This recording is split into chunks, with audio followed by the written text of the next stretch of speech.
Alhamdulillahi Rabbil Alameen.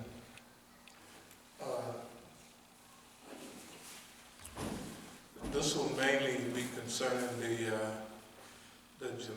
janazah for tomorrow at 11. And I don't know how y'all feel, but this is a very special time.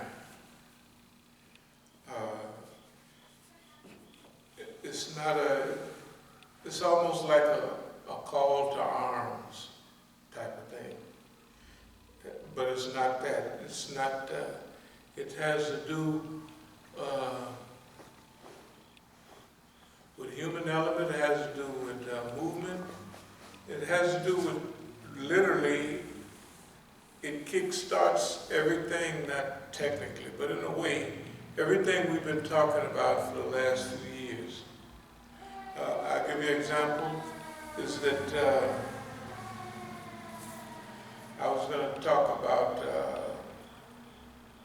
some of the things that are going on right now in the government, but bump the government, you know. It may survive another 2-3 days. Other than that, by the way, I just got a little message from this guy with a little donation, and you can see what it says. It's just a little donation. It ain't nothing very shaky.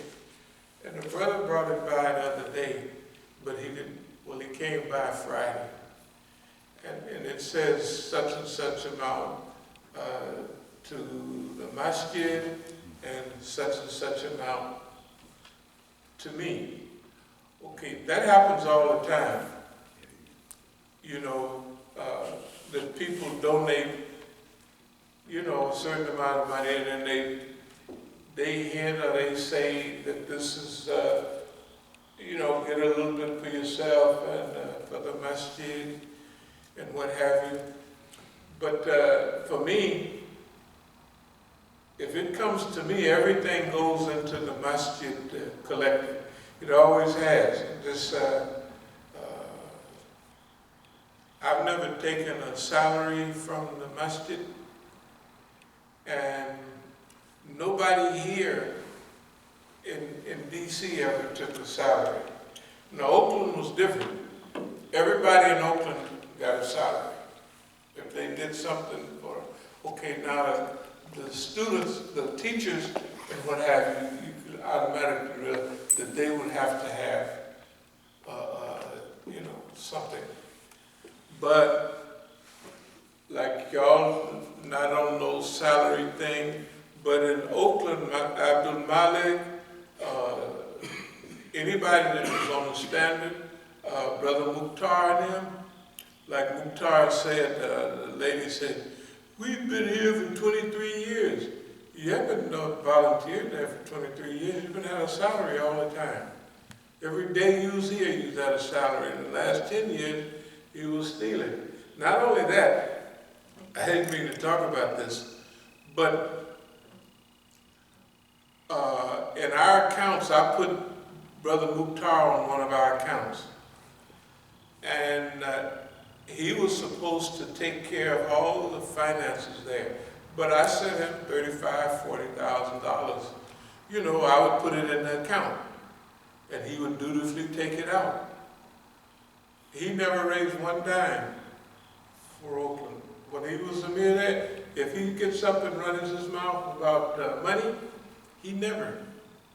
And the accounts show, you know, when you get when I left here in 2017, and I had what do we call it? It was a mail crate. It had 3 sections of all of our paperwork. In one of those sections, I had the whole record of our banking transactions, and we could get the same thing again, you know, from the bank legally. That means what you don't put in, what to who took it out, you know, the history of check cashing, all of that. But anyway, I was just saying that to say that Brother Tufayl was like that also. Brother Tufayl was like that also. He never got a salary, nothing. I remember that was one of the things he said. He said that yeah, he was there in class, and he had said, "It's not the community's job to take care of me. It's my job to take care." That was what he said. Yeah, you know? yeah. Like he got it. Like he really, take care of the community. yeah, I'm not supposed to benefit off the community. I'm supposed to take care of the community. Well, in the long, big run, we might have some I remember that. way off benefit, but he paid a certain amount of rent for the house, and when he started paying it, it wasn't technically, well, it might have been worth that, but he just, it's almost like, he told me, you know, we have to double it or what have you, because he was paying $500 a month. And he said, so we have to do something with that. I said, it's all right with me, I have no argument, you know, about anything. You know, just like somebody said, oh, Imam Musa, we gotta, you know, this, that. I said, hey, there's no charge for funerals, weddings, nothing, you know. But we're not against the donations. We're not going to argue with you if you just insist. So anyway, I wanted to talk just a little bit about Friday. I'll go over a lot of the stuff, but I just want to mention a little bit to the community here in D.C. And there's an ayat in the Quran that says, don't count your Islam is a blessing on, it's Allah speaking, don't count your Islam on a blessing, there's a blessing on me, you know, or technically it's on you. This is what we'll start our Jummah with, is that,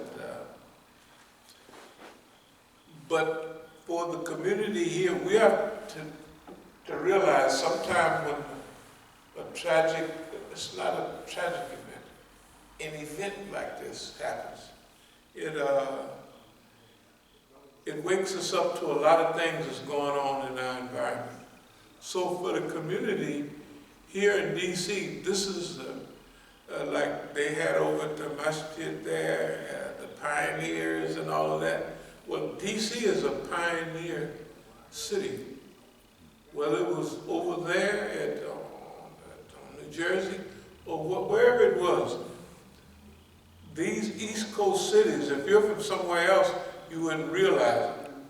But if you're on the East Coast, you realize these East Coast cities, especially like D.C., Baltimore, and especially New York, the Muslims have had a presence in these cities for decades and decades.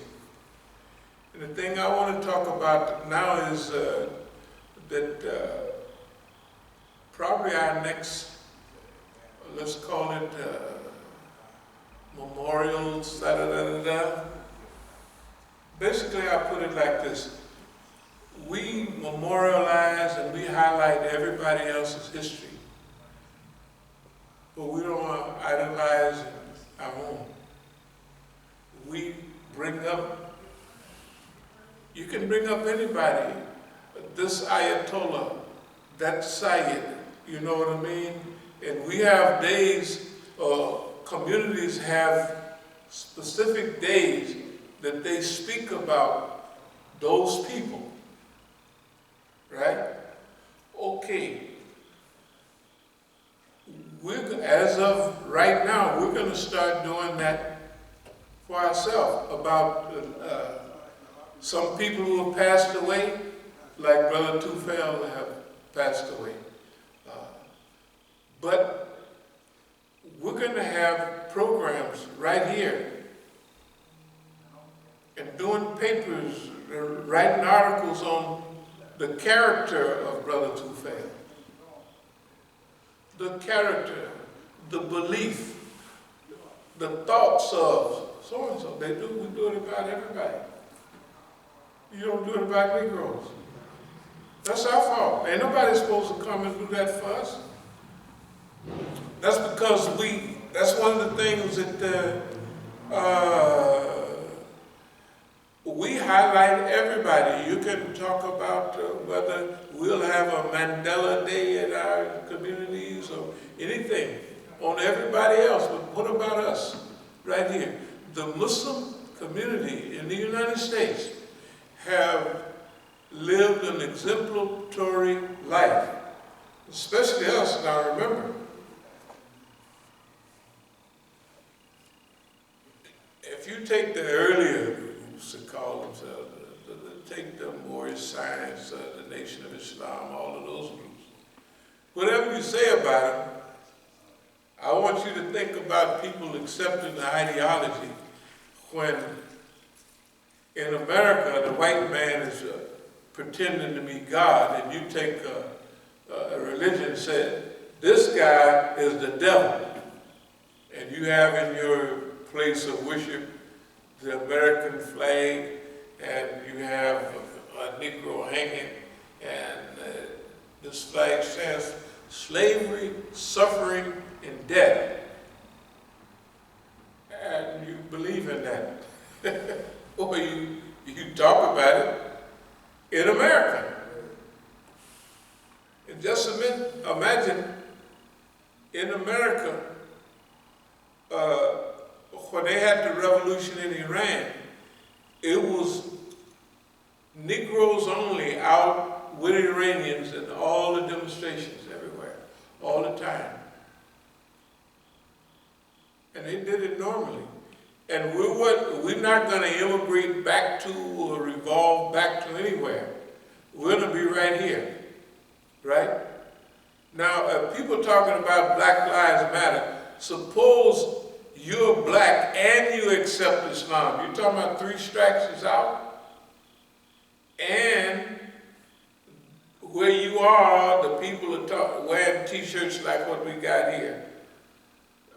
Boss man bites the dust. Well, that's not new. Everybody, the beast and all of that, that was the language when we accepted Islam, right? That was the language of all the Qutbas. So when people talk about Black Lives Matter, I say, you're lucky you wasn't no Muslim. You know what I mean? You had it good. You definitely, yeah, we feel sorry for you. You got a chance to get shot, lynched, run around the block, you know what I mean, doing extra time in jail, all of that.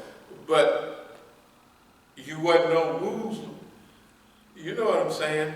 The point I'm making is Muslims have made a strong statement here in the United States, but we haven't stood up for ourselves. So we're going to have programs related to, we're starting this right away, programs related to living martyrs. People who have transitioned. But we have people who are still alive. The next program we have, which will be very soon, I'm going to speak about a living personality, right? You know Brother Abdul Haq?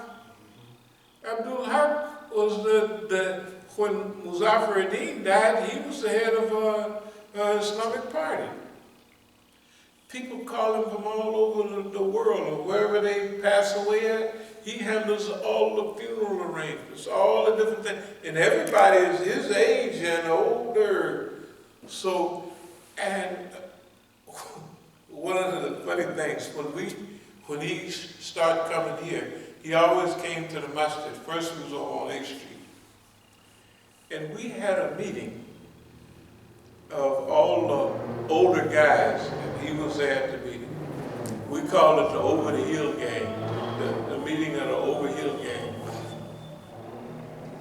And when we had that meeting, we was discussing the masjid and what we wanted to do with it, and we couldn't get no traction at all. In fact, you wouldn't believe it, some of the brothers told me, shoot, Jamaicans came here and tried to take over the drug deal and they couldn't get nothing in D.C. And can't nobody come from somewhere else. And I was just I've heard that. You've heard that, I right? heard that. Somebody told me. And I said, what the heck, what does it, yeah, it just shocked me to death. I didn't jump up with my eyes big, but I said, Jamaica trying to take over somebody, and what does that have to do with Islam? I didn't even flinch. You would think that, yeah, okay. I didn't hear that, but I heard he ain't from here. He's not from D.C. I He's heard not that. from I didn't D.C. hear the Jamaican part, but I Yeah. heard that. He's not. I'm not from D.C. Therefore, I can't come over Right. and take over Islam. That's right. Of course, we was already into several year of activity over there. That's right. And A Street was relatively nice. It was a nice atmosphere. A lot of the older people came, and technically, on the outside, there was no fitna there. We didn't have basic, because everybody knew what fitna was. So people were so happy that they didn't have to go to Masjid Muhammad, Masjid over there, whatever they do. They were so happy that they could go somewhere else. You wouldn't believe it, cars up on A Street used to be up and down the street. You would think, I don't know how, I have no idea, Brother Tufayl and I used to talk about it, how all of those people got into that little building. I mean, there would be a group of sisters over there, a whole group, and the masjid, it would be packed, but how would they get it? How would all of those people get there?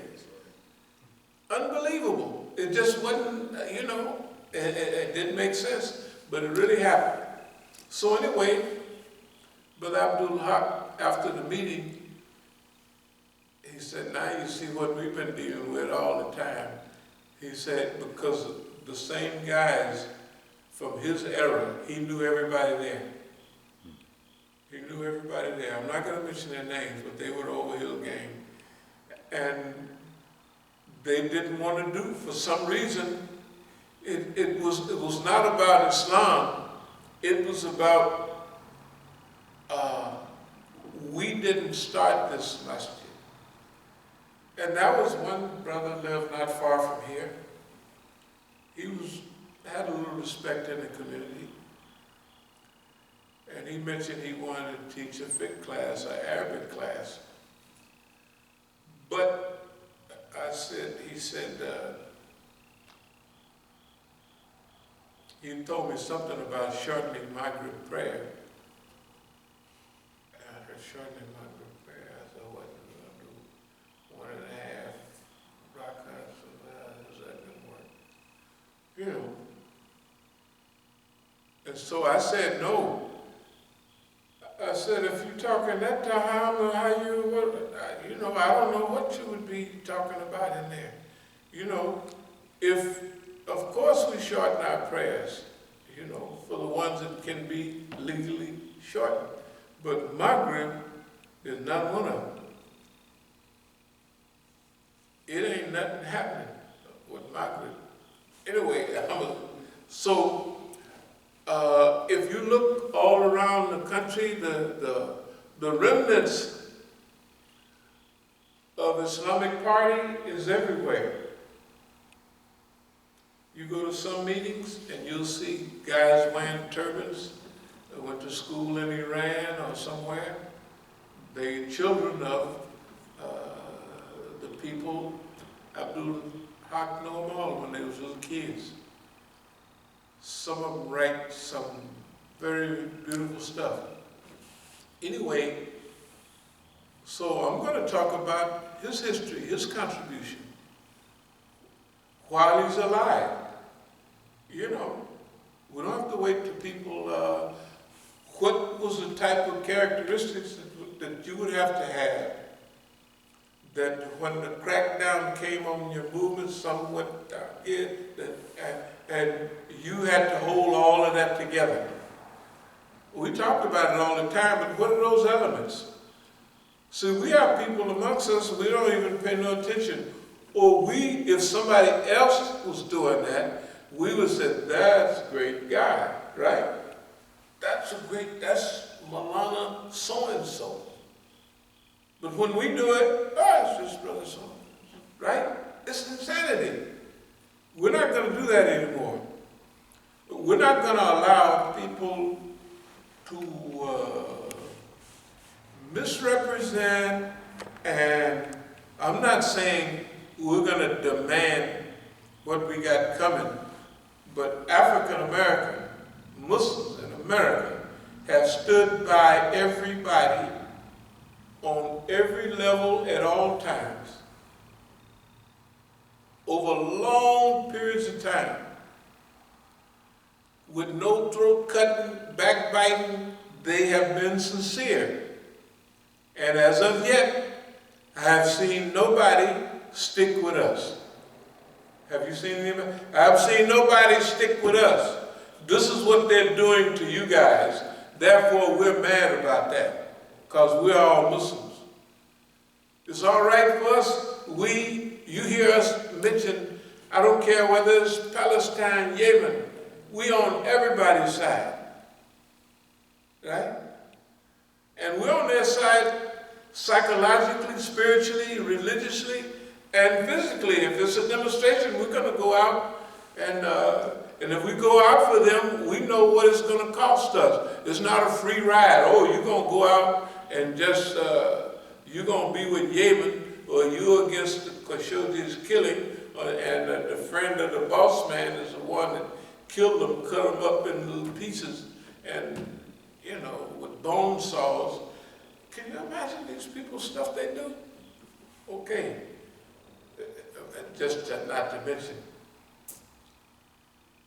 it was September 15, 2001. I had an invitation to speak in Palestine. You know, Sheikh Riyadh, they had to speak inside the Zionist state to the Islamic movement. I said, I'm not going, I love y'all. I'm going to talk about you as long as I'm here or somewhere in any other country, but I am not going to where the Israelis have charge over me. They can do anything they want. And they don't tell boss man nothing. They say, you got your nigga, we're going to show you guys, nigga. They could do that. Nor, I might have showed y'all the Hajj visa. Picture the Hajj visa, but they sent it after the Hajj. And Hajj is a pillar of Islam. And I'm not stalling, but I'm taking my time